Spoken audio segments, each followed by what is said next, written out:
জাতীয় নাগরিক পার্টি মনোনয়ন আবেদনপত্র বিতরণ করছে।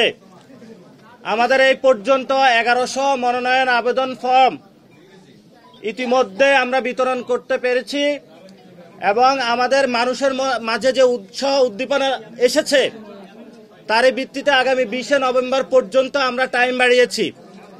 ইতিমধ্যে আমরা 1100 মনোনয়ন আবেদনপত্র বিতরণ করে ফেলেছি।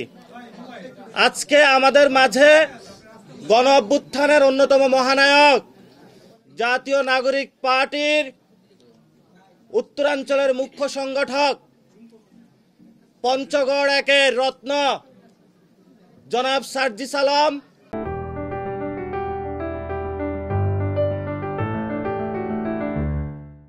আজকে মনোনয়ন আবেদনপত্র কিনেছেন এবং আমরা আশা করি যে পঞ্চগড় একে যেটা আমাদের কনফার্ম সিট হবে ইনশাআল্লাহ,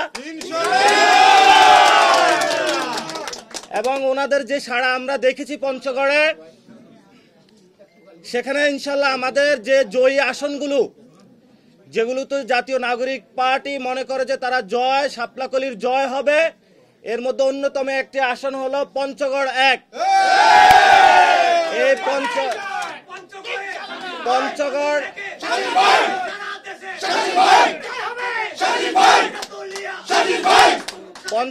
একের পঞ্চগড়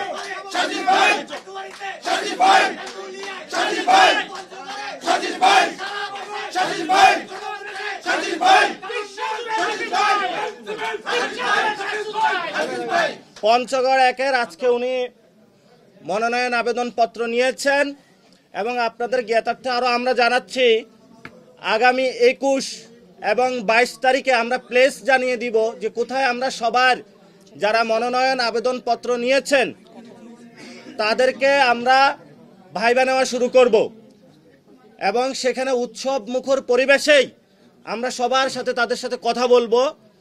তবে 20 তারিখ পর্যন্ত যেহেতু সবাই আবেদন নিচ্ছেন, আমাদের 21 এবং 22 তারিখে আমরা সবার হলে ইন্টারভিউ নিব এবং সেখানে সবার সাথে আমাদের ইন্টারাকশন হবে, কথা হবে, আমরা সাথে যাতে সৎ দক্ষ এবং যোগ্য প্রার্থী আমরা বাছাই করে নিয়ে আসতে পারি। এবং এই প্রক্রিয়া নিয়ে আপনাদের সামনে আরেকটু কথা বলবেন। অনেক উৎসাহ উদ্দীপনার মাঝখানে আমাদের এই মনোনয়ন আবেদন ফর্মগুলো বিতরণ হচ্ছে। অনেকে জানিয়েছেন 13 তারিখের মধ্যে নিতে পারে নাই, সেই জন্য আমাদের সময়সীমাটা বাড়ানো হয়েছে 20 তারিখ পর্যন্ত। আপনারা যে কেউ আমাদের কেন্দ্রীয় কার্যালয়ের দোতলায় এসে মনোনয়ন আবেদন ফর্ম সংগ্রহ করতে পারবেন। যারা আসতে চান না, বাসায় বসেই জনপ্রতিনিধি হিসেবে আবেদন করতে চান, তারা আমাদের অনলাইনে ওয়েবসাইটে nomination.ncpbd.org সেখানে গিয়ে আবেদন করতে পারবেন। আমরা একটা কথা বারবার বলি এবং আশা করছি এই প্রক্রিয়ার মাধ্যমে এটা আপনাদের কাছে আরো স্পষ্ট হচ্ছে, আগের রাজনীতি আর চলবে না। আমরা নতুন রাজনীতি করতে এসেছি, নতুন রাজনীতিটাই আমরা করব। স্বচ্ছ প্রক্রিয়ার মাধ্যমে আমাদের মনোনয়ন আবেদন প্রক্রিয়া চলছে। যারা সৎ, যারা যোগ্য এবং যারা আসলেই সংসদে গিয়ে জনগণের কথা বলবেন, দলের হয়ে কথা বলবেন না, জনগণের হয়ে কথা বলবেন, সেই মানুষগুলোকেই আমরা সংসদে পাঠাবো।